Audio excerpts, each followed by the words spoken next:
boa tarde, galera, espectadores da TV Repensar. O nosso endereço é www.radioTVRepensar.com. Hoje recebendo novamente, né, o nosso deputado estadual, Pepe Vargas, líder da bancada petista do Rio Grande do Sul. Seja bem-vindo novamente, deputado. Boa tarde, Leonardo. Boa tarde a você que nos acompanha aí pela TV Repensar. É um prazer, mais uma vez, participar do programa aí com vocês. O deputado, para começar, inclusive, até para colocar o público, né? O senhor foi ministro, o senhor foi ministro da agrário, né? Da parte agrária do governo Lula, é isso? Não, eu fui ministro do Desenvolvimento Agrário, do Desenvolvimento Agrário no primeiro governo da presidenta Dilma. Da Dilma. E depois, no segundo governo, eu fui ministro das Relações Institucionais e, no breve segundo governo, né, foi abortado pelo golpe, fui ministro das Relações Institucionais e ministro dos Direitos Humanos. Mas nessa parte do desenvolvimento agrário, qual o retrocesso maior que o senhor vê no governo Bolsonaro? O processo é brutal, né, Leonardo? Veja que começou ainda logo depois do golpe. Se vocês pegarem a primeira publicação no Diário Oficial do Temer, né, o Temer tomou posse, se eu não me engano, era numa quinta de tarde, né, quando a Dilma saiu do Palácio Planalto e eles entraram no Palácio Planalto, os golpistas entraram no Palácio Planalto. Na sexta de manhã, o Diário Oficial da União tinha duas questões que eram importantes. São as primeiras medidas do Temer como golpista. É a extinção do Ministério do Desenvolvimento Agrário. O Ministério do Desenvolvimento Agrário foi extinto. E depois eles incorporaram aquilo que um arremedo de estrutura do Ministério do Desenvolvimento Agrário dentro da Secretaria, dentro da Casa Civil, melhor dizendo, se eu não me engano, na Casa Civil. E junto disso também havia o resgate do programa, a segunda publicação, as duas coisas estavam publicadas, era a retomada do programa de desestatizações lá dos anos 90 do governo Fernando Henrique Cardoso. Foram as duas primeiras medidas que ele tomou. Isso era a conta que os golpistas pagavam à bancada ruralista, que nunca engoliu a existência do Ministério do Desenvolvimento Agrário. Então começa que não existe mais uma estrutura dentro do Estado brasileiro que priorize a agricultura familiar, a reforma agrária, esses temas que eram trabalhados pelo Ministério do Desenvolvimento Agrário. Mas não é só o fim da estrutura.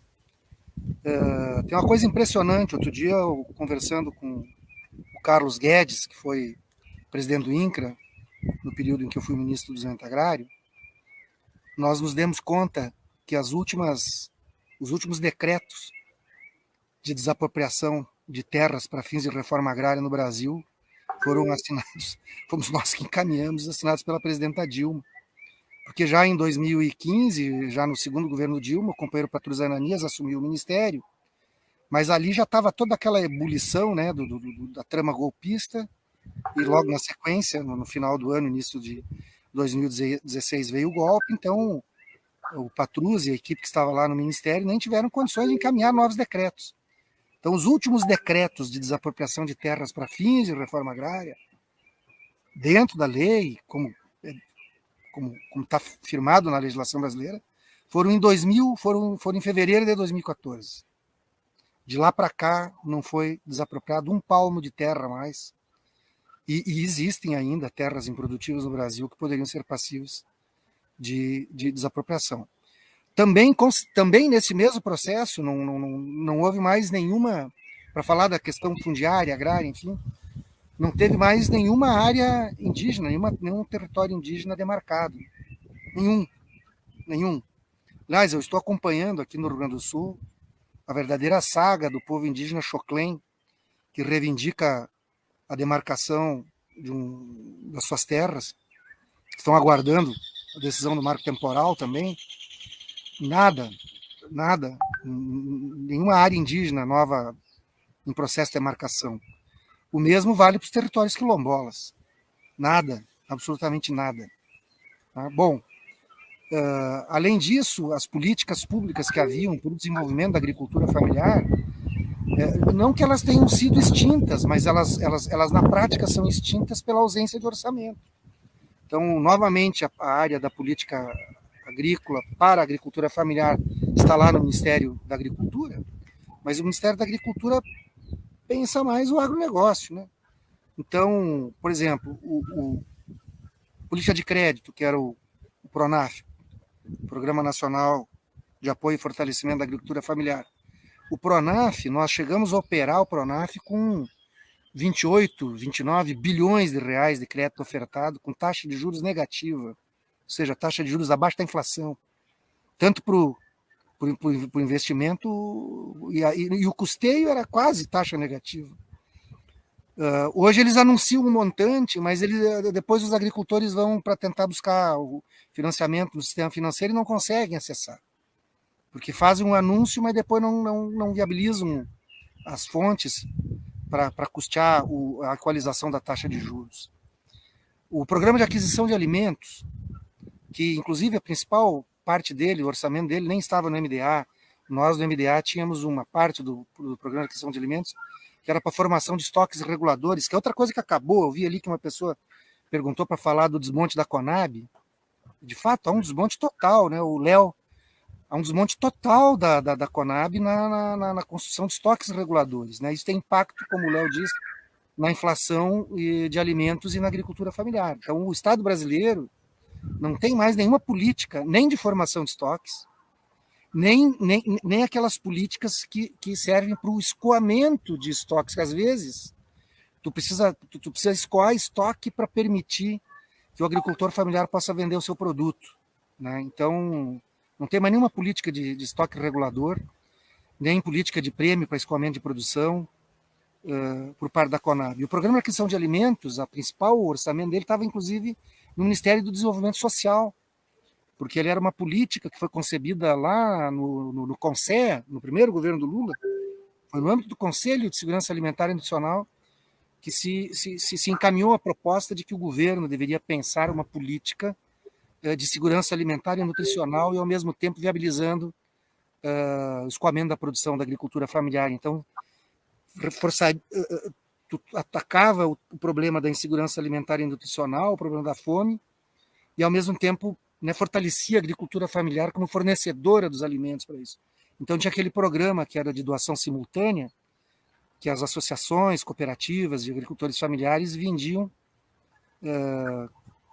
e entregavam diretamente, vendiam para o governo, mas entregavam diretamente na rede de assistência social, capilarizada no Brasil inteiro, né, para entidades que atuam nessa área de combate à insegurança alimentar e nutricional. Isso praticamente acabou. Tem um orçamento muito pequenininho.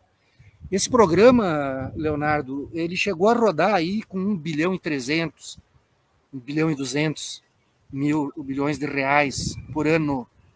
A última vez que eu olhei, tinha alguns 100 milhões de reais, quase nada. Então tem alguma coisinha ainda que roda aí nos bancos de alimentos, mas reduziu enormemente, né? Então eles foram progressivamente desconstituindo essas políticas, né? É lamentável, mas é isso, né? Tem aquele senador, que é aqui do Rio Grande do Sul, inclusive, o Reiser, que se notabilizou agora ali na CPI da Covid, né? Defendendo cloroquina e tudo que a ciência... E é candidato a governo, né? Vai ser candidato a governador aqui. Mas as pesquisas mostram que ele não está bem na foto, não. Mesmo dentro dos bolsonaristas, pelas pesquisas, o bolsonarista mais forte aqui tem aparecido o Onyx Lorenzoni. O importante é que os candidatos do campo de esquerda aparecem muito bem também, né? A Manuela Dávila e o Edgar Preto, quando é um ou outro, né? O Edgar está com 18,6, a Manuela com 18,9, mas tem também o Pedro Ruas do PSOL, que aparece lá com um bom percentual, Beto Albuquerque, do PSB, se bem que aqui o PSB, infelizmente, participa do governo Leite, então uma situação complexa nessa relação. Mas o Heinz, ele disse, né, em determinado momento, talvez as pessoas vão lembrar, que ele dizia que quilombola, sem terra, índio, tudo que tem de ruim está lá. Eu devolvo a resposta dizendo assim: racista, homofóbico, defensor de ditadura, tudo que tem de ruim está lá, do outro lado. Né? Aquilo que eles diziam que era de ruim são coisas boas, né, para o nosso país. Nós temos que lembrar que a agricultura familiar é que produz 70% dos alimentos que são consumidos que vem à mesa, à nossa mesa. Né? Porque o agronegócio, ele produz commodities para exportação. Né? Então pega um estado que nem o Rio Grande do Sul. O Edgar Preto, nosso pré-candidato a governador, tem dito isso com maestria. O Preto diz o seguinte: olha, num estado agrícola como o Rio Grande do Sul, em que plantando tudo dá, e que exporta um monte de soja para engordar animal na China, tem 1.200.000 pessoas que passam fome. Nós temos 400.000 famílias hoje no Rio Grande do Sul que estão abaixo da linha da extrema pobreza. E não é diferente no Brasil. No Brasil, se eu não me engano, são 19 milhões que passam fome, né? Até mais. 19 milhões estão também abaixo da linha da extrema pobreza. Então, eles destruíram essas políticas porque, na realidade, os golpistas e os apoiadores do Bolsonaro têm compromisso com esse agronegócio exportador, né, aliás, uma exportação, inclusive, que não gera um centavo de tributação, porque está isento de pagar imposto, né? A soja toda que é exportada não gera nada de CMS para o Rio Grande do Sul, para o Paraná, para o Mato Grosso, para qualquer estado. Não gera absolutamente nada. Então, é um processo que concentra muita renda,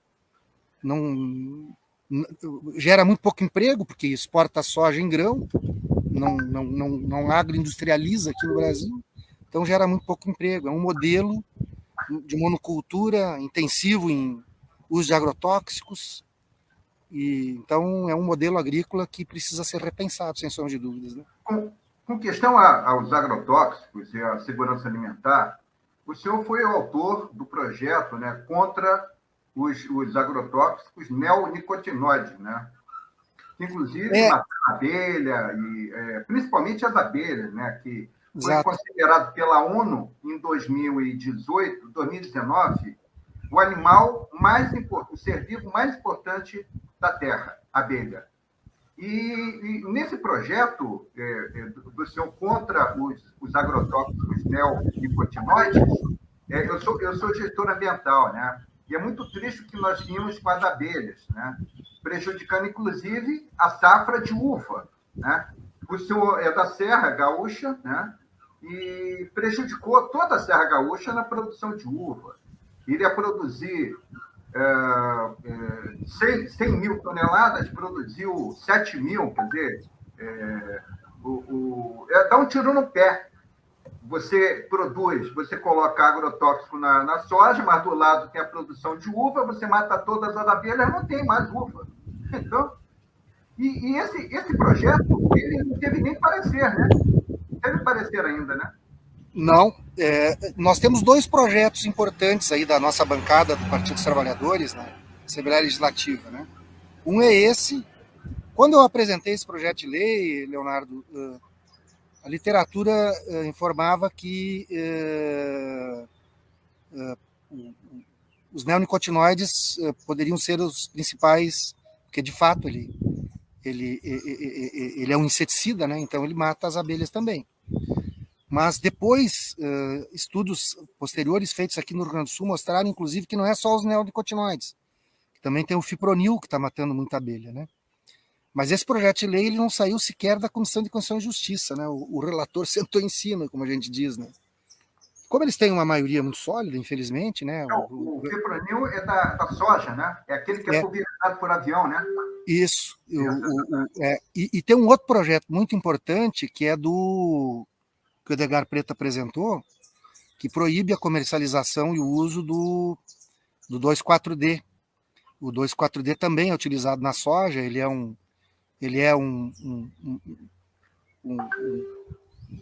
atinge aquilo que eles chamam de ervas daninhas. Eu não gosto de usar esse termo, né? São ervas adventícias, que estão ali na natureza e que, se fosse um processo de manejo sustentável, seria perfeitamente possível conviver com isso, mas eles usam o 2,4-D, então ele é um desfoliante, tem dado graves problemas na deriva, como eles fazem pulverização aérea. Conforme o vento, esse agrotóxico vai para alguns quilômetros depois e está atingindo culturas de frutas, né? Seja de uva, seja de oliveiras. O Rio Grande do Sul tem aqui uma região que está tendo um desenvolvimento muito grande na produção de oliveiras e de óleo de oliva, de excelente qualidade, inclusive, e outras frutícolas também, né? É a primeira vez na minha vida, Leonardo, que eu vi numa audiência pública ter conflito dentro da Farsul. A Farsul é a Federação da Agricultura do Rio Grande do Sul, é a grande entidade do agronegócio gaúcho. E eles sempre tiveram muita unidade entre eles em todos os temas. Agora começou a dar divergência entre eles, porque tem grandes produtores de frutas que são associados da Farsul, que tem um conflito com produtores de soja que usam o 2,4-D e está desfolhando as suas árvores frutícolas e gerando perdas na produção, né? Mas até o presente momento não se encontrou uma solução adequada. A Secretaria de Estado da Agricultura é muito omissa, o próprio Ministério Público, nesse caso, na minha avaliação, pelo menos, ele tem tido dificuldade de confrontar, digamos assim, o peso político e econômico do complexo do soja, né? Então está cada vez gerando mais conflitos essas questões aí, né? E de fato, a mortandade das abelhas é um desastre ecológico, né? Porque elas, além de produzir o mel, o própolis, a cera... Ela poliniza, né? Oi? Elas são polinizadoras, né? Não são os únicos polinizadores, mas são polinizadores fantásticos, né? Fantásticos, né? Então, não tem como pensar a natureza e a produção de frutas sem esses bichinhos polinizadores, né? O deputado, o senhor como médico, agora dia 7 de outubro, foi aprovado a lei 10.833 dos agrotóxicos. O que é realmente, na parte da medicina, é um negócio cruel. Eles mudaram os artigos. O segundo artigo até o 7º, tiraram e colocaram uma frase.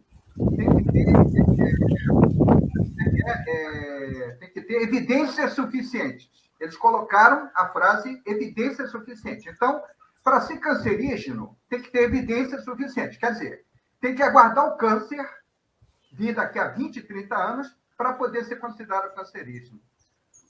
Eu gostaria de um comentário do senhor como médico, até na parte, né, especialista em homeopatia, né, porque é importante para a gente fugir um pouquinho dessa medicina, né, que muitas vezes faz muito mal, né, e também financeiramente é muito, muito mais custosa. O que o senhor acha dessa mudança da legislação dos agrotóxicos, que vai matar todo mundo? Quer dizer, ela é carcinogênica, tem que esperar o tumor vir, tem que ter evidências suficientes, né? Tem que surgir um tumor daqui a 20 anos para ser considerado cancerígeno, carcinogênico, mutagênico. O que o senhor acha? Essa é uma pressão permanente, né? O lobby permanente da indústria química, que sempre tenta afrouxar a legislação, sempre tenta reduzir a informação ao consumidor, né? Isso ocorre nessa questão dos agrotóxicos, isso ocorre na questão da produção de alimentos também, os rótulos, né? A informação de se o produto derivado de soja é de soja transgênica ou não transgênica, né, por exemplo. Então, infelizmente, a correlação de forças que tem hoje nos parlamentos acabou gerando essas situações, né, de que eles estão, como dizia o ex-ministro do Meio Ambiente, tem que aproveitar agora para passar boiada. Né? E eles estão, de certa forma, passando a boiada em muitas coisas. Aqui no Rio Grande do Sul também, o governador do estado do Rio Grande do Sul encaminhou um projeto de lei. O Rio Grande do Sul foi o primeiro estado brasileiro a ter uma legislação sobre agrotóxicos. Né? De 1982 a legislação. De autoria de um deputado que era do PMDB, à época, chamado Antenor Ferrari.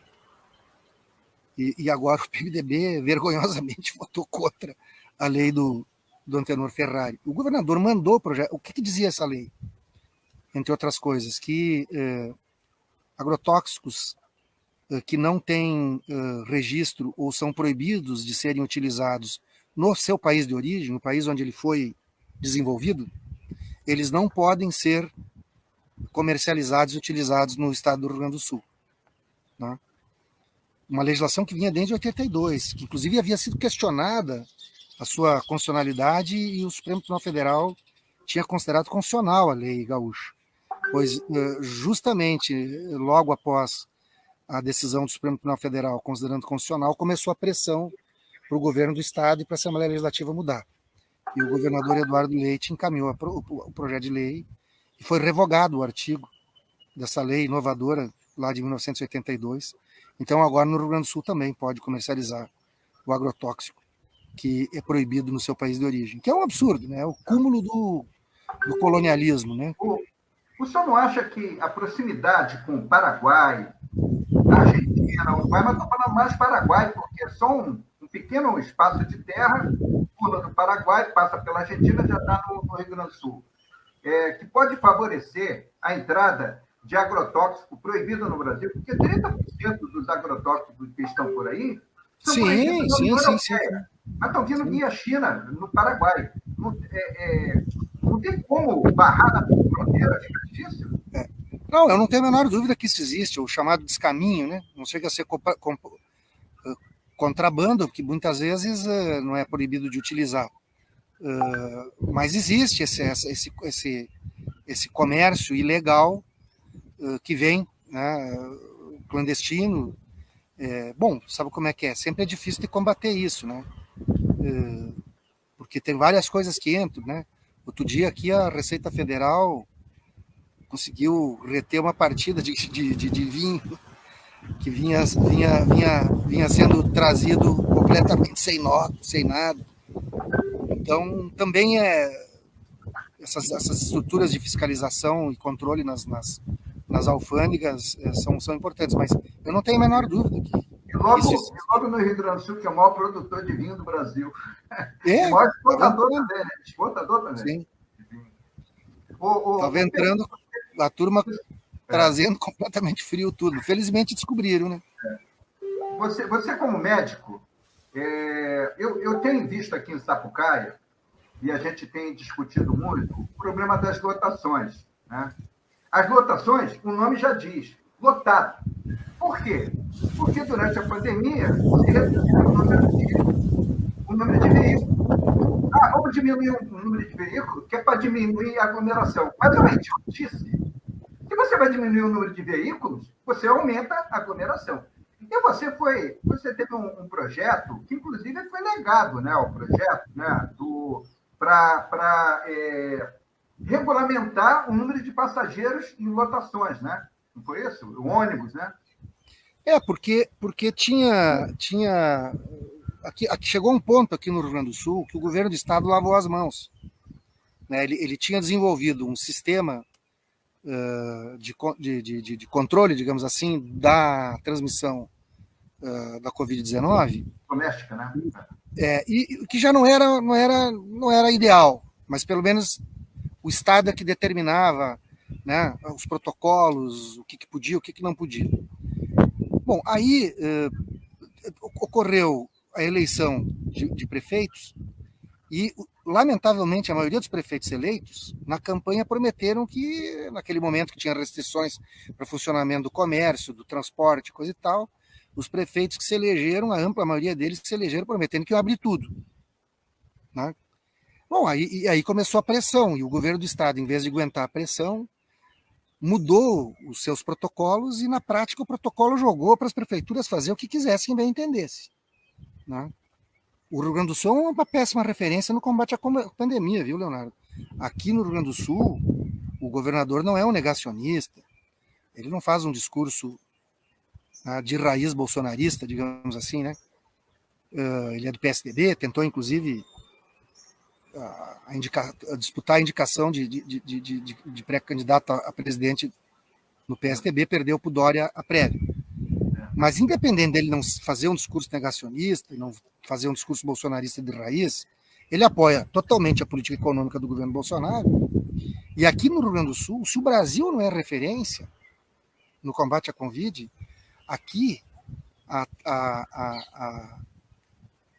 o número de pessoas contaminadas por 100 mil habitantes, né, e o número de pessoas que vão ao óbito por 100 mil habitantes é maior que no Brasil. É maior, está acima da média nacional. Agora eu não me lembro os números. Faz aí uma semana ou mais que eu não olho os números. Mas se pegar a série histórica, né, o Rio Grande do Sul não é referência. Por isso que a gente apresentou o projeto de lei, porque tinha ficado a Deus dará, né? Mas o projeto foi considerado inconstitucional. De fato, ele tinha ali poderia porque adentrado no transporte municipal. Pode ser reapresentado? Não, o que acontece? O parecer foi pela inconstitucionalidade, né? O relator deu parecer pela inconstitucionalidade. E, consequentemente, o projeto morreu lá na Comissão de Constituição e Justiça, porque nós não conseguimos derrubar o parecer pela inconstitucionalidade. Então, o projeto foi natiborto, digamos assim, né? Mas eu sei, mas eu tenho um detalhezinho. Quer dizer que você diminuir a aglomeração dentro de uma lotação é inconstitucional. Agora, você diminuir a aglomeração dentro de um banco, bota cadeira sim, cadeira não é inconstitucional, então. O parecer dizia o seguinte, que não competia ao poder público estadual regulamentar o funcionamento do transporte urbano municipal, que seria prerrogativa do município. Nós estaríamos invadindo competência privativa do município, do poder público municipal. Dá samba para discutir isso aí agora, mas tem o transporte intermunicipal, que aí é responsabilidade do Estado, né? Então, o relator podia dizer, afasto a regra para o municipal e mantenho a regra no interestadual. Mas também não. Mas tem um interestadual de um município para outro, que isso é prerrogativa dos deputados estaduais, e não do vereador. Mas agora, faz uns 15, 20 dias atrás, eu fui relator de um projeto lá na Comissão de Constituição e Justiça, de um deputado bolsonarista, que ele mandou um projeto dizendo que era proibido tu estabelecer qualquer medida de controle da pandemia. Passaporte vacinal, essas coisas todas aí. Bom, eu dei o parecer, óbvio, pela inconstitucionalidade. Porque as autoridades sanitárias podem... eles vêm com esse discurso da liberdade, né, porque é da liberdade de cada um. Bom, mas a liberdade de um termina onde começa a liberdade do outro, né? Eu dei o parecer pela inconstitucionalidade, que tem jurisprudência vastíssima já no âmbito do Supremo Tribunal Federal sobre isso, antes mesmo da pandemia de Covid-19, já em relação a outras vacinas. O Pepe, inclusive, agora me assustou, foi dia 27 agora de dezembro, pela primeira vez, desde que iniciou a Covid, ultrapassou 1 milhão de casos diários. Foi 1.400.000 casos, principalmente com a Omicron. Então, ela é 70 vezes mais contaminante, vai ser um desastre. Vai ser um desastre. Tem que começar a tomar medida agora, porque depois Inês é morta. Como diz o ditado, né, o velho ditado, agora Inês é morta. O governo tem resistido muito, continua, né, essa resistência negacionista do governo. Primeiro, nessa questão do estabelecimento de exigência de quem vem de outros países, mostrar, né, que está vacinado, ou mostrar o teste, ou ficar em quarentena, enfim. O governo não quis de jeito nenhum, teve que ter essa medida do Supremo, né? Agora, esse tema da vacinação das crianças de 5 a 11 anos é outra questão, lamentável. Então segue, né? Aliás, o Queiroga está na mesma, o cara se rendeu, né? O Pepe, você dizer que morrer 4, que eu vi os dados depois, eu vi os dados agora, os últimos, São 4 crianças mortas por dia. Quer dizer que não cabe vacinação, porque só morreu 4. Não, é um absurdo. Ele perdeu uma chance de ficar quieto, né? É. Mas, enfim, esperar o quê de alguém que se submete a um sujeito que nem o Bolsonaro? Ele está se desmoralizando, né? Junto à comunidade médica, junto à comunidade científica brasileira. Está se desmoralizando. Bom, do general Pazuello ia se esperar o quê? Né? Não tinha nada que esperar. Como diria o personagem aquele do Aparício Torelli, como é que era, o Barão de Tararé, né? Dizia, de onde não se espera nada, aí que não vem nada mesmo. Né? Então, do Pazuello não tinha nada que esperar. Agora, o Queiroga, pelo menos, o cara é médico, né? Tinha uma história, dependente das suas opiniões políticas, tinha uma história no campo da medicina que ele botou na lata do lixo, né? Com essas manifestações e com essa resistência dele, esta ridícula consulta pública que estão fazendo, quer dizer, mais do que ridícula, eu diria criminosa consulta pública, né? Porque se a gente estivesse no campo do ridículo é uma coisa, nós estamos no campo de uma política negacionista criminosa. Ô, Pepe, nós temos várias perguntas aqui do América Vermelha, que é o Jailton Zanella, lá de Santa Catarina. Né? Ele tá perguntando aí, se você fosse assumir uma pasta no futuro governo progressista, sua preferência seria pela área da saúde ou da agricultura? Não, primeiro que eu eu acho que eu não assumiria, né? Eu já passei pelo governo, acho que tem outras pessoas que estariam mais indicadas, enfim, né? Mas eu não sei, assim, quando a presidenta Dilma me convidou para ser o ministro do Orçamento Agrário, enfim, um dia ela disse, eu preciso falar contigo, coisa e tal. Eu disse, não, tudo bem, presidente, a hora que der, tudo bem. Me chama que eu vou lá, enfim. Mas eu, na época, eu estava no mandato de deputado federal e eu era presidente da Frente Parlamentar da Micro da Pequena Empresa, que teve um protagonismo muito importante ali, mesmo antes de eu ser presidente, outros companheiros, como o Cláudio Vinhati, de Santa Catarina, o José Pimentel, de Ceará, que foi inclusive ministro da Previdência do Lula, o saudoso companheiro Pedro Eugênio, de Pernambuco, que infelizmente o Pedro Eugênio faleceu, foram presidentes da Frente Parlamentar da Micro Pequena Empresa naquele período também, o Pedro Eugênio foi depois de mim, inclusive. Eu pensei que ela ia me convidar para ser, e estava se discutindo que ia ser criado o Ministério da Micro Pequena Empresa. Digo, bom, a presidenta vai me convidar para ser o presidente. Ela disse que vai criar o negócio da Micro Pequena Empresa, acho que ela vai me convidar para isso, era o que eu imaginava. Aí quando eu cheguei lá, ela veio com o Ministério do Desenvolvimento Agrário. Cheio de surpresa, né, a presidenta, né? Eu fiquei surpreso, né? Fiquei surpreso. Às vezes, não, mas aqui... tu fosse prefeito de Caxias, tu tem experiência de gestão, lá tem agricultura familiar. Enfim, ela tinha sido secretária de Estado do Olívio Dutra, secretária de Minas e Energia. Né? Então ela conhece bem aqui. Bom, né? E de fato, quando eu fui prefeito, eu tive a oportunidade de nós construirmos... tinha uma equipe muito boa na Secretaria da Agricultura. Nós construímos políticas públicas para a agricultura familiar muito significativas na cidade, né? Bom, e a saúde, sem sombra de dúvida, é a minha área de formação, né? Mas eu acho que nós tivemos grandes ministros da saúde. O Chioro, o Padilha, o Humberto Costa, o Temporão, né? Acho que foram ministros muito bons, né? Nós estamos bem servidos ali, né? Tivemos sempre equipes muito boas ali no Ministério da Saúde ao longo e que construíram políticas públicas importantíssimas, né? SAMU, Farmácia Popular, né? Se fez aquela mudança no Programa de Saúde da Família que viabilizou definitivamente o Programa de Saúde da Família, que depois mudou para a Estratégia de Saúde da Família, né? Conjunto de políticas muito significativas, o Mais Médicos, né? E aqui eu poderia falar tantas outras coisas. Então acho que foram períodos marcantes, né? Eu acho que o nosso governo deixou a desejar um pouquinho no financiamento da saúde. Eu acho que podia ter ido um pouquinho mais. Quando nós perdemos a CPMF, né? nós perdemos um recurso importante para a saúde, né? Mas Por aí mais que digam que o dinheiro da CPMF não ia para a saúde, não é verdade isso, não, ele ia para a saúde, a ampla maioria do dinheiro da CPMF ia para a saúde, né?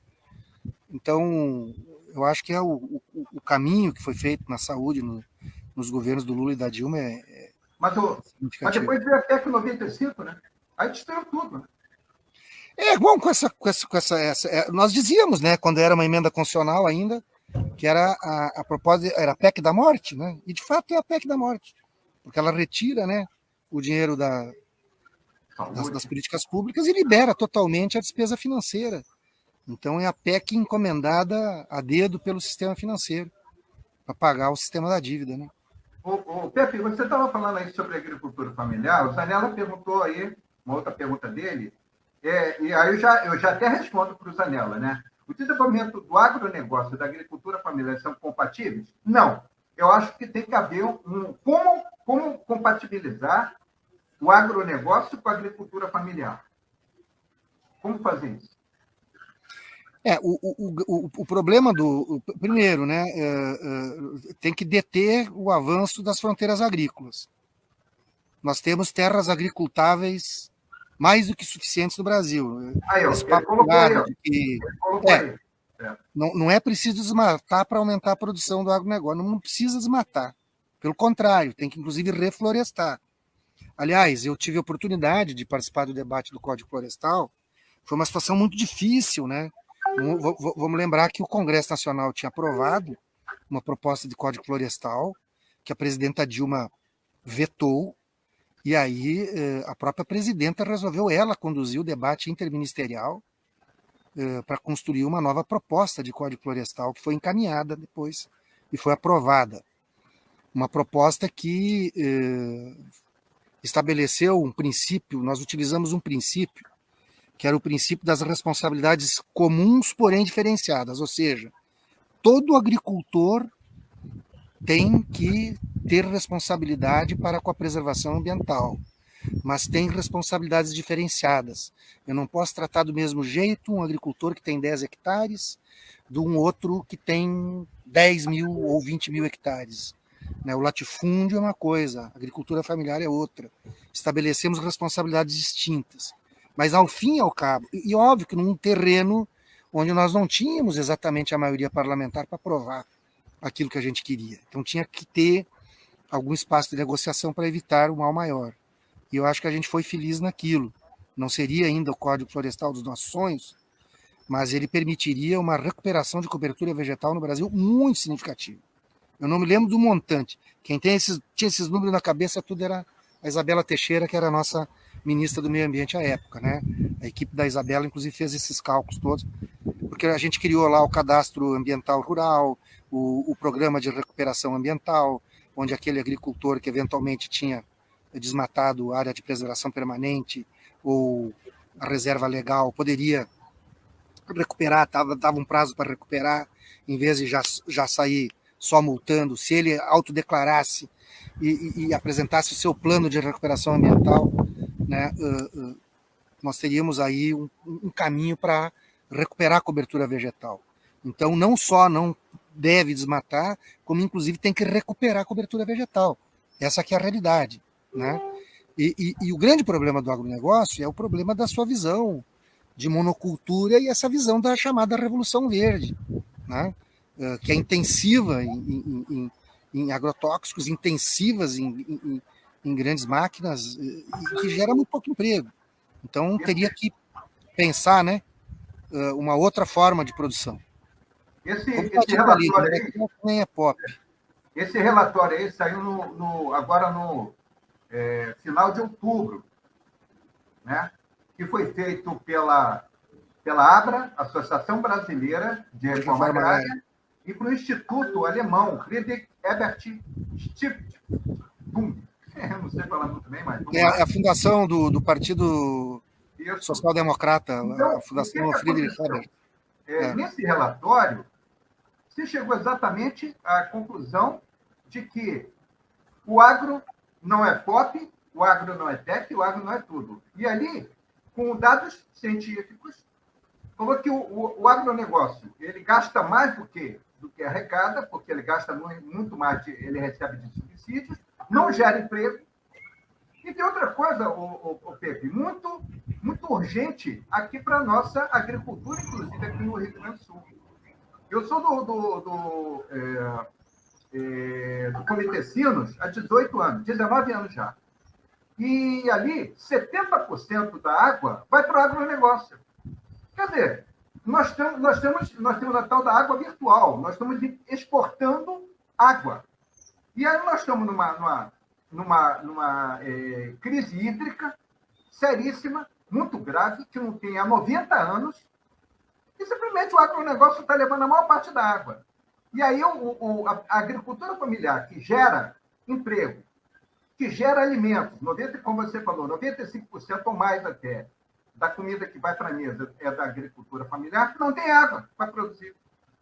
Então, como é que a gente resolve esse problema, não só no Rio Grande do Sul, mas no Rio Grande do Sul, como é um celeiro, principalmente de grãos, como é que a gente resolve isso? Olha, nós tivemos uma grande estiagem em 2012 no Rio Grande do Sul. E naquele período, tanto o governo federal como o governo estadual, era o Tarso o governador, nós fizemos ações conjuntas emergenciais para atender os agricultores que estavam sofrendo com a estiagem.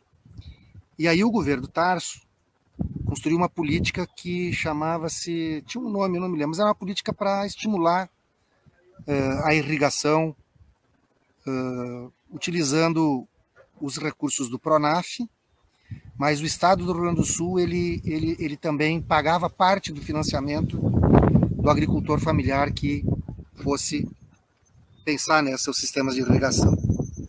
O problema é que depois veio o governo Sartori e essas políticas foram descontinuadas. Não deu sequência. Agora nós tivemos, em 2019 para 20 e 20 para 21, nós tivemos também regiões do estado do Rio Grande do Sul que tiveram estiagem. O governo do estado e o governo federal não fizeram absolutamente nada. Absolutamente nada. Ainda antes da pandemia, no início de 2020, eu e o Edgar Preto, em nome da bancada, nós somos 8 deputados, 7 deputados e uma deputada, a bancada do PT, somos a maior bancada na Assembleia Legislativa. Em nome da bancada, eu e ele levamos para o chefe da Casa Civil, nós queríamos entregar para o governador pediu para entregar para a Casa Civil. Nós fizemos uma sistematização de todas as ações feitas lá naquele período de 2012 entre o governo federal e o governo estadual para combater a estiagem.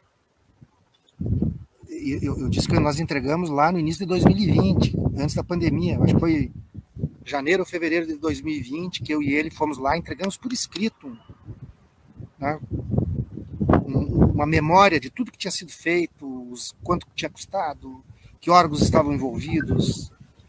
Eles não precisavam fazer igual, mas ali tinha um caminho a ser seguido. Não fizeram absolutamente nada. Nada. Aí a nossa bancada apresentou um projeto de lei que é uma proposta emergencial para a agricultura familiar, que visa equalizar a taxa de juros zero, para a agricultura familiar. Aí tem soluções distintas para quem produz para subsistência, outras soluções para aqueles já que produzem para os mercados, né? Fruto da experiência da bancada ali, além de deputados, né, que tem muita experiência, nós temos ali na nossa bancada, eu acho que, deixa eu ver, tem eu, o Zé Nunes, o Mainardi e o Marrone, que fomos prefeitos. O Mainardi e o Valdeci também. O Valdeci foi prefeito de Santa Maria, o Mainardi foi prefeito de Bagé, o Marrone de Pelotas e o Zé Nunes prefeito de... O Jefferson não foi, né? Oi? O Jefferson não foi prefeito. Não, o Jefferson não chegou a ser prefeito.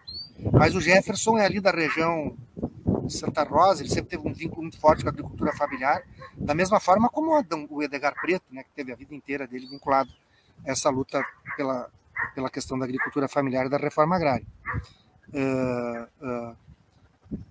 Então a bancada que tem a Sofia, que é a nossa colega, que foi vereadora também em Porto Alegre. Então é uma bancada que tem bastante experiência. Então nós juntamos ali E nós temos uma assessoria técnica muito boa, nós temos pessoas que foram secretários de Estado na assessoria técnica da bancada do PT, inclusive nessa área da agricultura, a Secretaria de Desenvolvimento Rural que existia. Então nós produzimos uma proposta muito interessante. Até o presente momento o governo não deixa votar, porque eles têm maioria, e não apresentou nenhuma proposta concreta para enfrentar essa questão. E nós estamos novamente com uma estiagem batendo a porta, né? Nós teríamos uma estiagem fortíssima esse ano. As previsões são terríveis, né? O volume pluviométrico dos meses aí agora de dezembro já não foi bom, novembro já não era ideal, e janeiro, fevereiro e março o volume, a pluviometria vai ser muitíssimo abaixo da média. Então, lamentavelmente, nós estamos caminhando para uma forte estiagem novamente.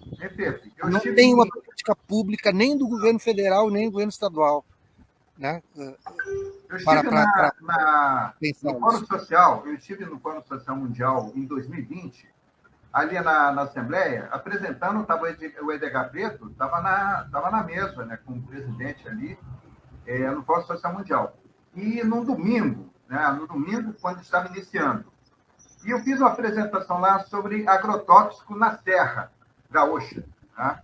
Porque do Comitê Sinos são 30, eram 33, né? 32, agora são 30 municípios, né? Houve uma alteração, e muito agrotóxico na Serra e muita mortalidade infantil, o que me preocupava, dados do IBGE. E ali nós estávamos falando, inclusive, também da crise hídrica, também, que aquilo concentrava os agrotóxicos na água, né?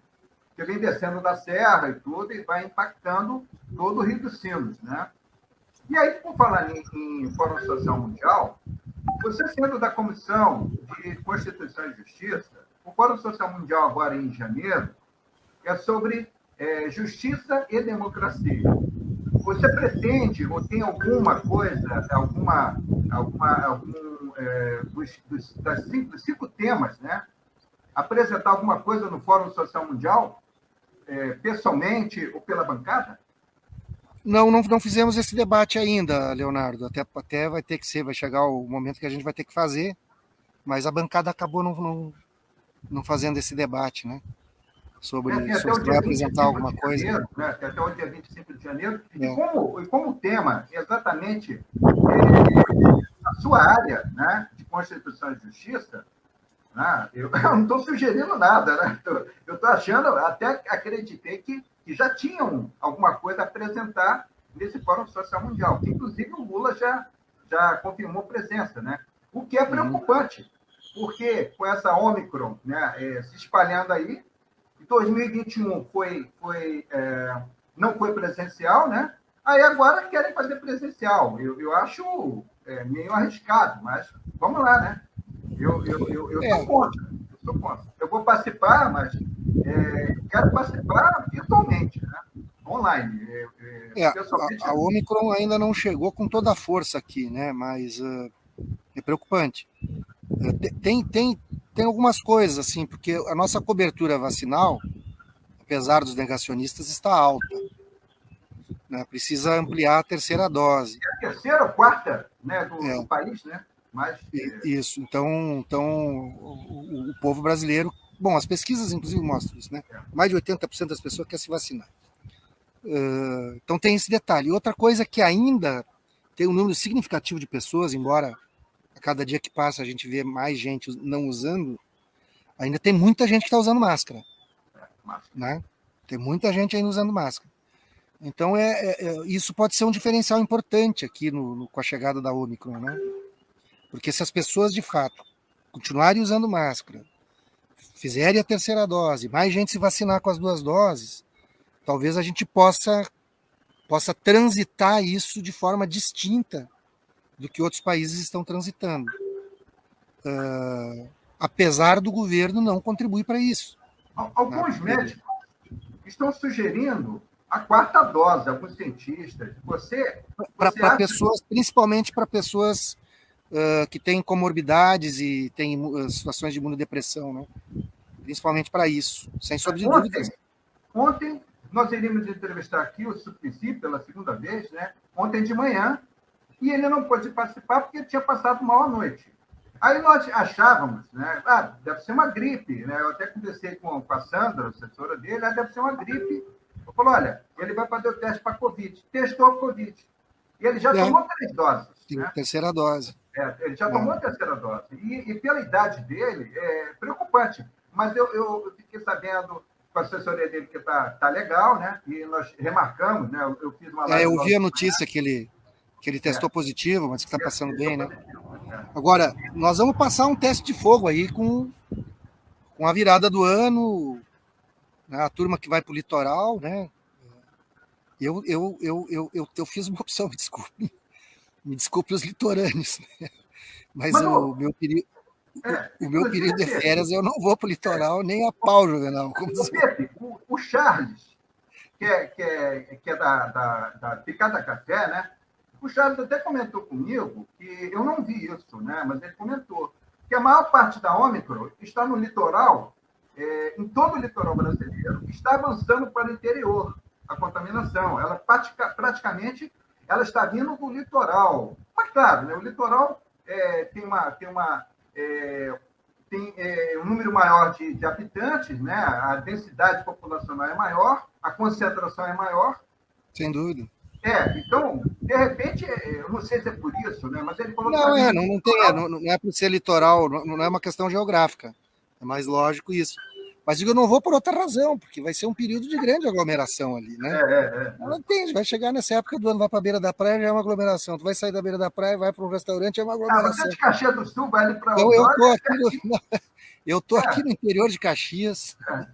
Estou num distrito rural aqui. Rapidinho. Vou ficar aqui lendo uns livros, pegando um solzinho aqui. Mas por falar em não aglomeração, vamos partir para um outro assunto agora, rapidinho, para a gente fechar, né? Nós já estamos próximos de fechar. O que você acha, no caso da Federação de Esquerda, e quanto à proibição, porque na Federação de Esquerda, a federação, né? Na federação, só pode haver um candidato por partido, né? Então, a gente fechando a federação com o PSB, com o PSOL ainda não, né? O PSOL e a Rede ainda estão relutando, eu acho que é por causa do Alckmin, né? Por causa do problema do Alckmin. Foi o que eu li, né? Bastante a respeito, ouvi o Grauber falar, o Boulos falar a respeito disso. E nesse caso da federação, tendo apenas a possibilidade de um candidato a governador, como é que fica a situação, por exemplo, que eu ouvi falar que o Beto Albuquerque, ele quer vir como governador. E ainda tem o Pedro Ruas, né? Quer dizer, pelo PSOL. Mas o Edgar Preto se mantém forte, né? Firme e forte, né? O nosso candidato, né? Então, a posição que o partido está adotando aqui é de buscar essa convergência dos partidos do campo democrático, popular, de esquerda, né? A federação partidária, eu sou favorável à ideia da federação partidária. Nós tentamos lá em 2008, 2007, já incluir isso na legislação e não conseguimos. Por que eu acho que a federação é importante? Ela vai levar a uma confluência de partidos e muitos deles depois vão se fundir. Vai deixar de ser uma federação e vai ser um partido só. Porque esse número de partidos que está aí é algo que não existe, né, gente? É um troço que chega a beirar a indecência. Tá? Então, e isso gera um desgaste junto à população, porque né, parece que tudo é igual e coisa e tal. Né? Então, porque qual é a grande virtude dela? Bom, a federação é uma espécie de coligação, mas ela não é uma coligação que vale até o dia da eleição, porque hoje em dia a coligação vale só até o dia da eleição. Depois não vale mais, né? Tem que ser durante o período legislativo todo. Aquela federação vai funcionar como se um partido fosse. Vai ter uma bancada só, vai ter uma liderança só, vai ter uma assessoria só. Né? Então isso vai diminuir, de fato, vai confluindo. Né? E depois as regras, a legislação da federação permite que cada partido mantenha a sua autonomia, mantenha o seu funcionamento, enfim. Né? Então acho que isso é positivo. Então nós temos que trabalhar o programa da federação e ter os partidos que vão compor essa federação. Eu acho que a federação pode ajudar a eleger uma bancada maior de esquerda para dar sustentação a um futuro governo Lula, que eu acredito que temos chance de ganhar com a candidatura do Lula. Não devemos achar que será fácil, né? Não podemos ficar nos enebriando aí com essas pesquisas que mostram, inclusive, que o Lula pode ganhar no primeiro turno. Nós temos que ir à luta, temos que falar com as pessoas. Eu tenho dito o seguinte, Leonardo, essa campanha ela vai ser realizada nas redes e nas ruas. Achar que a gente vai ganhar a eleição só em mobilização de rua, não. Tem que ter estratégia para as redes. Achar que nós vamos ganhar só com estratégia nas redes, não. Tem que ter mobilização na rua. Então eu digo, nas redes e nas ruas, nós temos que atuar, levar a mensagem da candidatura do Lula. Né? Eu acho que tem um grande espaço para a candidatura do Lula, grande espaço, a cada dia que passa.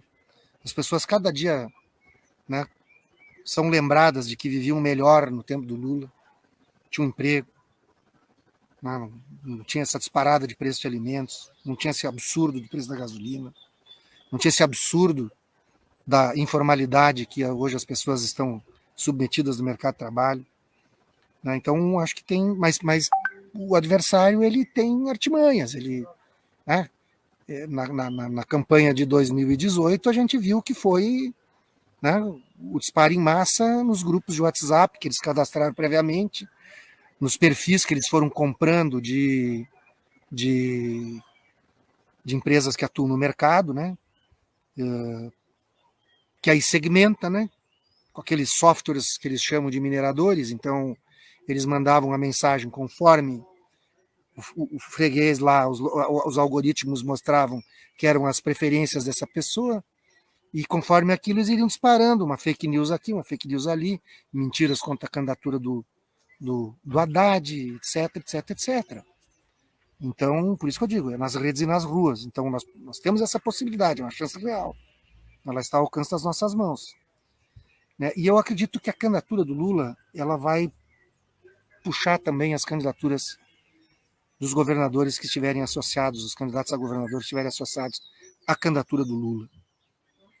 O nosso lema aqui no PT do Rio Grande é Lula lá e Edgar Preto aqui. Né? Esse vai ser o nosso lema. Ô, Leonardo, está trancado o teu microfone.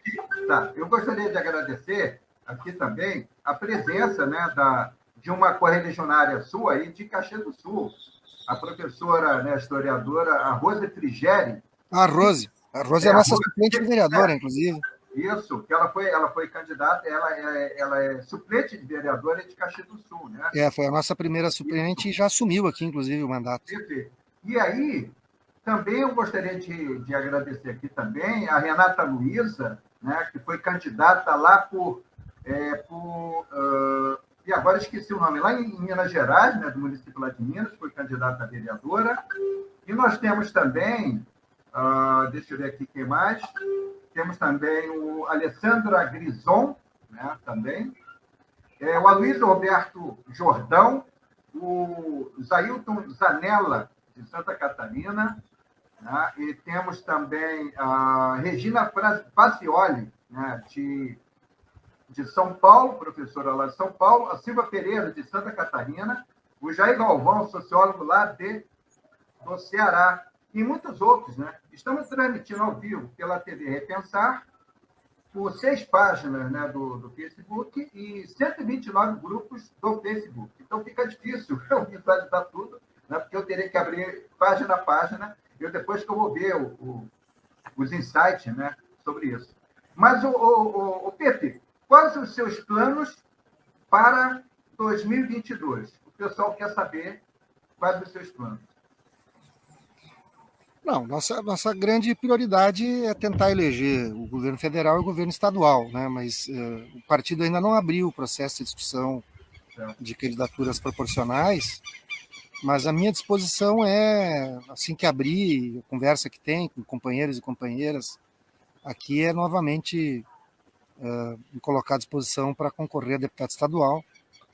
Né? Nós começamos um trabalho aqui na Assembleia Legislativa, acho que tem toda a condição de continuar, espero dessa vez ser um deputado da base de sustentação de um governo democrático e popular. E aí, nesse contexto, exatamente, de continuar o trabalho, o que você pode demonstrar, né? Claro que todos são importantes, mas hoje qual o seu principal trabalho, o que realmente te toma mais tempo, o que te dá mais esperança de concretizar? Qual é o trabalho hoje, seus projetos, que você mais se dedica? É claro que você se dedica a todo, mas sempre tem um que é aquele projeto-chave. Qual que você acha que... Então, Leonardo, eu apresentei vários projetos assim individuais meus, né? Mas nós temos uma bancada que funciona de forma coletiva. Nós temos reunião semanal da bancada, os projetos, cada companheiro ou companheira que apresenta um projeto, antes de apresentar formalmente na Assembleia, ele encaminha para a assessoria técnica da bancada. A gente já discute ali alguma coisa. E tem projetos que são coletivos da bancada. Eu, nesse momento, inclusive, ao longo do ano de 2021, e continuarei agora em 2022, eu sou o líder da bancada do PT na Assembleia Legislativa. Então, a nossa bancada, no momento, elegeu 4 projetos como prioritários para trabalhar, né? Que projetos são esses? Eu já falei, inclusive, de alguns aqui. O primeiro projeto é um projeto que é encabeçado pelo companheiro Valdeci Oliveira, que é o projeto que trabalha o programa de renda básica. Sim. Né? Por conta desta gravíssima situação que para nós é prioridade, que é o combate à fome.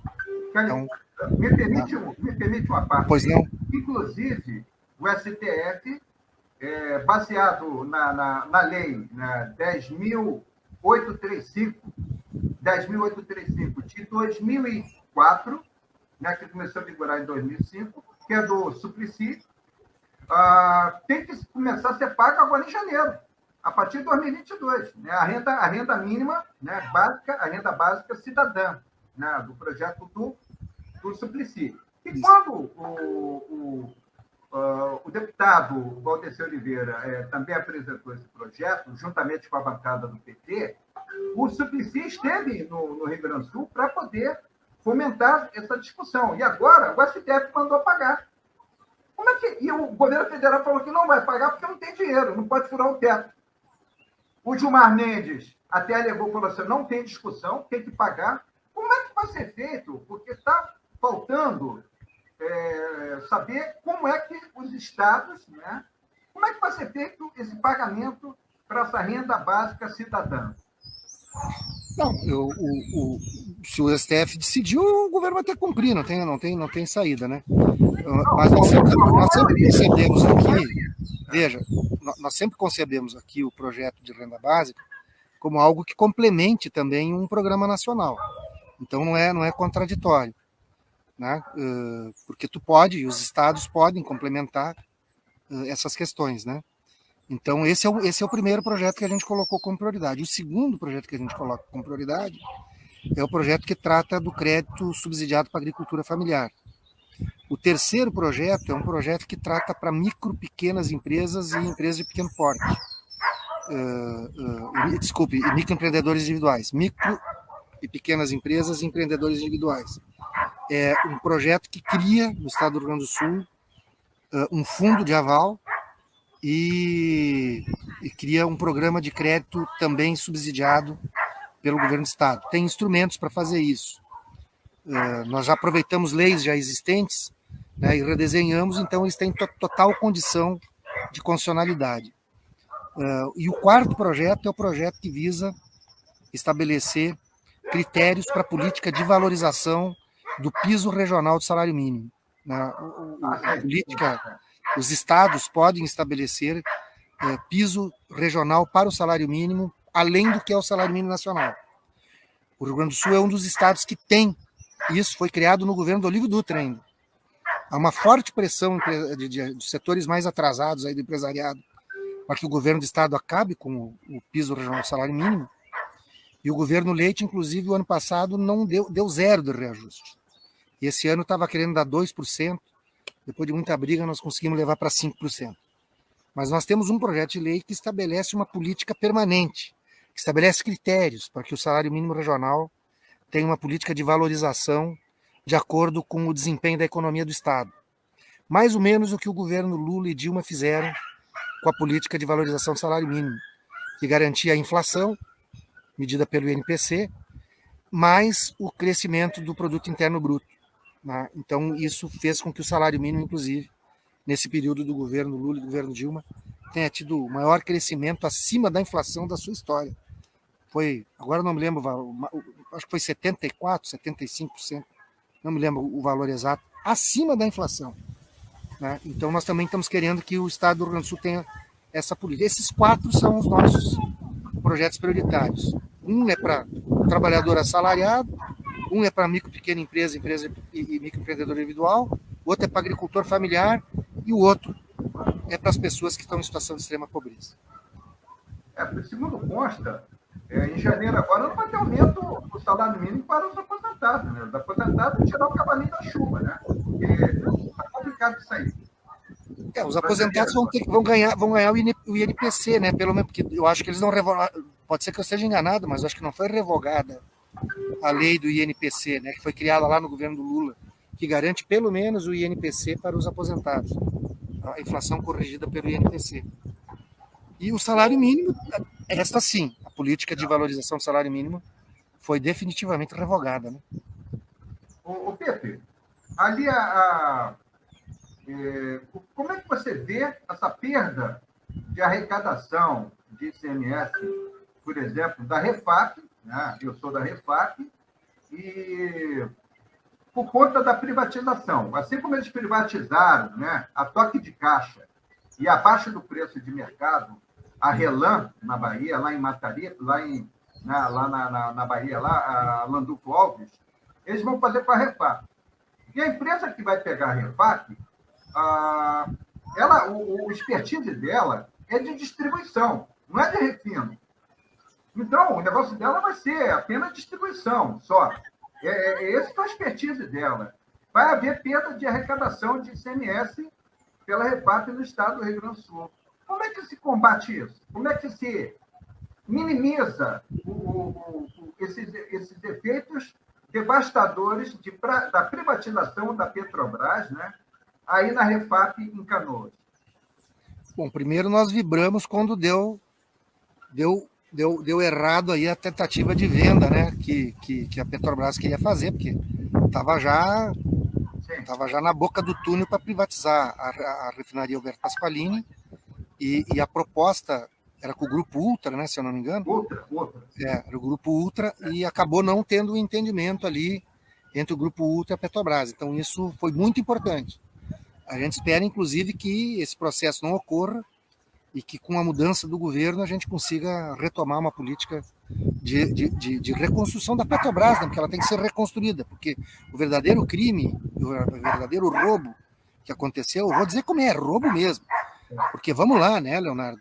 Os caras venderam áreas do pré-sal que tinham reservas reconhecidas internacionalmente superiores a 100 bilhões de reais, e eles venderam por 4 bilhões e meio de reais.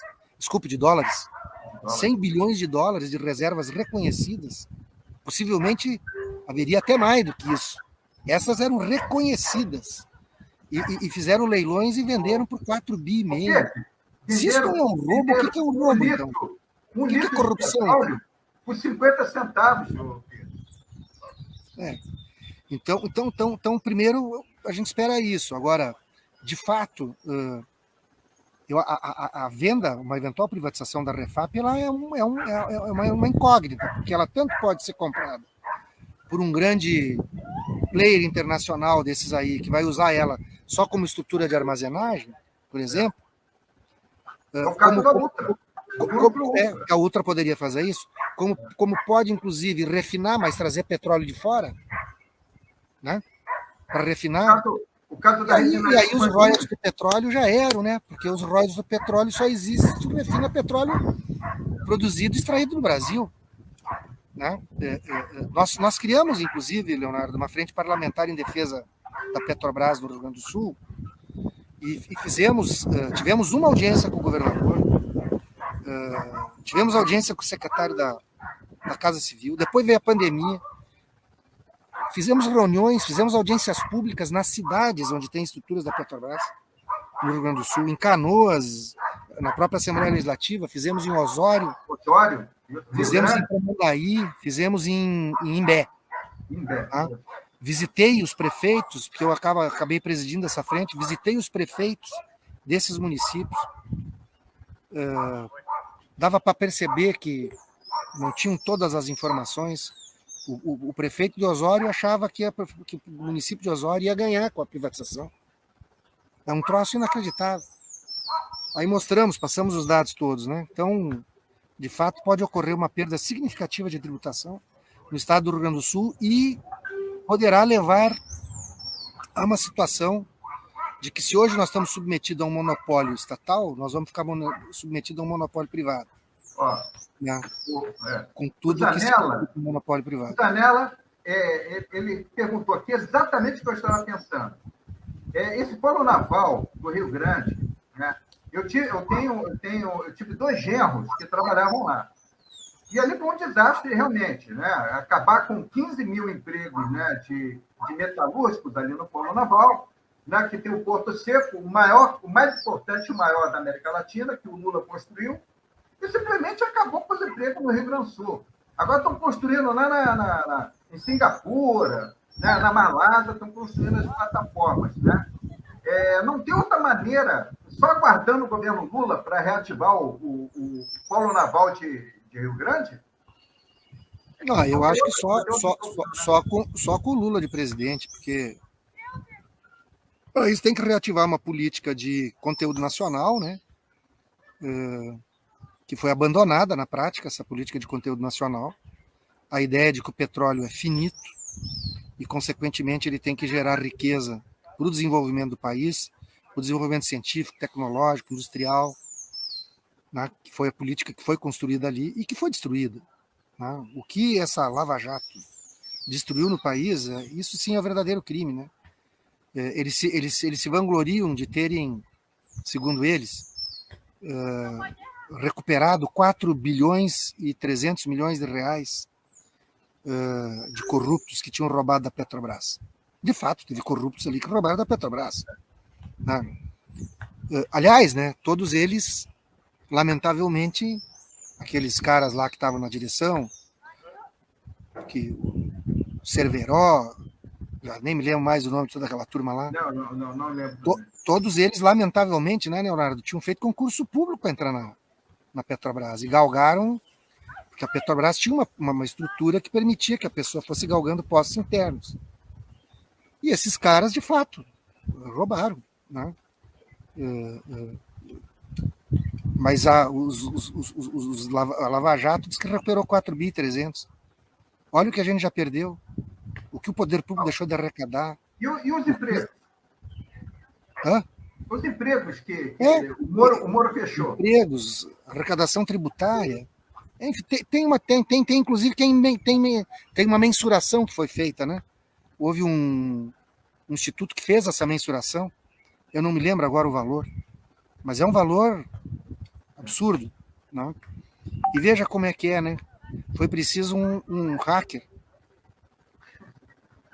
que aliás, nem um cara de esquerda né? Tal do Walter, nem de esquerda é o rapaz. Não. Né? Ele era, inclusive, bolsonarista. E começou... E era ficcionado pela Lava Jato. Né? E aí, quando ele foi lá vendo atrás, descobriu... Bom, aí o cara meio que se revoltou também quando descobriu a verdade. E como foi importante, né? Graças às revelações da chamada Vaza Jato, né? Do que ele ripou deles lá, é que apareceu a verdade, do que a verdadeira quadrilha era dirigida pelo Moro e pelo Deltão Dallagnol. Isso sim é uma quadrilha. Né? Aliás, agora o Tribunal de Contas da União está pedindo quanto que a empresa, aquela que contratou o Moro, está pagando para ele. Em que... Vamos ver. O TCU, né? O TCU está cobrando, né? E agora eles se queixando que estão enxovalhando a honra dele. Não, olha o que ele fez com a honra dos outros. Ele apresentou a desculpa de que eu trabalhei muito bem, eu fui honesto. Aquela empresa de consultoria lá nos Estados Unidos, né? Marçal, né? Marçal. Me pagou, eu fui honesto, sabe? Me pagou, eu trabalhei honestamente. Tá bom. Quanto recebeu? Para quebrar o Odebrecht. que é incrível, incrível. Para quem está nos assistindo, né, o Moro, ele quebrou a Odebrecht, depois ele entra na Walter Marçal americana como diretor para gerir, né, o passivo da empresa que ele quebrou. Quer dizer, é um absurdo. Completamente fora de lógica. É impressionante. Tem que montar o PowerPoint que explica essas ligações aí, né? Por falar nisso, está marcado para janeiro, né, o julgamento do PowerPoint. Né? Não acabou, não. Aquela história do PowerPoint vai ser julgada agora, né, em janeiro. Já está marcado, né? O STF marcou. E vamos ver, né? Vamos ver, porque o Lula merece danos morais, né, cara? Merece danos morais, né? Danos patrimoniais, lucros cessantes e tudo mais. Aliás, eu li esse final de semana. Ali entre o sábado e o domingo eu li a biografia, o primeiro volume da biografia do Lula, escrita pelo Fernando Moraes. Eu não consegui ler dessa grossura do Fernando, mas não consegui ler. Mas eu parei de atender o telefone, me meti a ler e li. Aliás, me chamou a atenção o seguinte, né? É diferente daquelas biografias que a gente está acostumado a ler, né? Que começa, né, numa linha cronológica até chegar, né? Vai seguindo mais ou menos a cronologia da vida da pessoa. Não, o Fernando Moraes ali começa com a prisão do Lula. Os primeiros capítulos, né? Começa com a prisão do Lula e encerra com a soltura do Lula, e aí que ele vai entrando nos acontecimentos da juventude, infância, juventude, as greves do ABC, né? Vai até nesse primeiro volume, vai até a eleição de 82, né? Quando ele foi candidato a governador. Mas é maravilhoso. Já tinha lido aquela biografia, já tinha lido outras coisas do Fernando Moraes, mas ele prende o sujeito na frente do livro, né? Impressionante. Pepe, eu vi um vídeo que viralizou na internet aí, essa semana, de uma menina que ganha o livro do Fernando Moraes, do Lula, né? Ela ganha de presente. E ela fica emocionada quando ela descobre. O vídeo é muito bonito, né, cara? Eu não cheguei a ver. Vale a pena. Realmente, aquilo ali é um prêmio tanto para o autor, né, para o escritor, e para o Lula, para o próprio Lula, né, que é o símbolo daquele livro ali. A menina ficou assim, ela emocionada recebendo o livro do Lula de presente. Aquilo ali é muito bonito. Ela deve ter uns 12 anos por aí. Mas, Pepe, encerrando, Pepe, gostaria que você deixasse uma mensagem, não só para os gaúchos que te seguem, né? Os gaúchos e os brasileiros em geral. Uma mensagem para 2022. Né? Praticamente nós fizemos quase que uma retrospectiva de 2021, mas a expectativa de 2022, uma mensagem que você gostaria de deixar para os eleitores, para o público em geral. Então, primeiro, Leonardo, foi um prazer falar contigo, parabenizar esse trabalho que vocês fazem de produzir, né, uma informação com conteúdo e posicionada, né, eu acho que cumpre um importante papel aí. Eu queria desejar para as pessoas, acima de tudo, que elas busquem concretizarem os seus sonhos, né? Lutem por eles.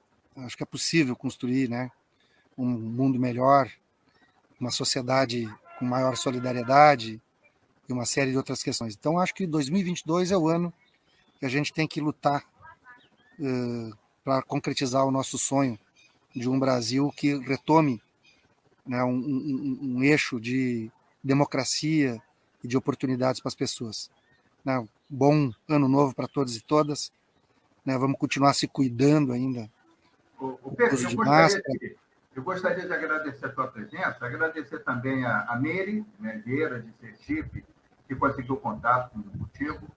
Gostaria também de agradecer a Patrícia Graminho, né, de Caxias, né, a nossa amiga, que está meio sumida, né, mas ela está com muitos compromissos. Né?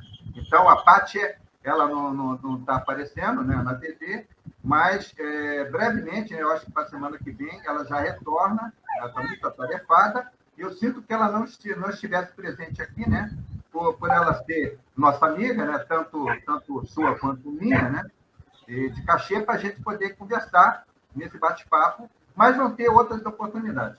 Então, o Pepe, a TV Repensar, né, agradece a sua presença, também aguardando e deixando abertas aqui as portas, né, para a gente trazer você novamente para a gente bater um papo sobre qualquer evento, né, que possa acontecer. Até sobre... Agora nós vamos fazer, agora em janeiro, uma exposição praticamente sobre o petróleo, né, no Brasil, um debate. Vamos fazer sobre indígenas e quilombolas, né, com companheiros aqui da setorial do PT, setorial indígena do PT aqui do Rio Grande do Sul, né? E o Danilo Braga, e também do Paraná. Nós vamos fazer um debate sobre indígenas, e também sobre petróleo, e outros debates também que vão surgir. Então, Pepe, a gente abre as portas aqui para a TV, por o que você precisar, a gente coloca na TV, no nosso site. Lembrando, o nosso site é www.radioTVRepensar.com. Tá certo? Muito obrigado, Pepe. Obrigado a todos que participaram, né, dessa live. Um bom final de ano, boas festas. Se cuidem, porque a Ômicron está por aí. E o doutor Pepe Vargas está avisando a todo mundo. Máscara, distanciamento social, e se cuidem. Tá certo? Isso aí. Valeu, Pepe. Muito obrigado. Valeu, galera. Um abraço a todos. Tchau, tchau. Tchau.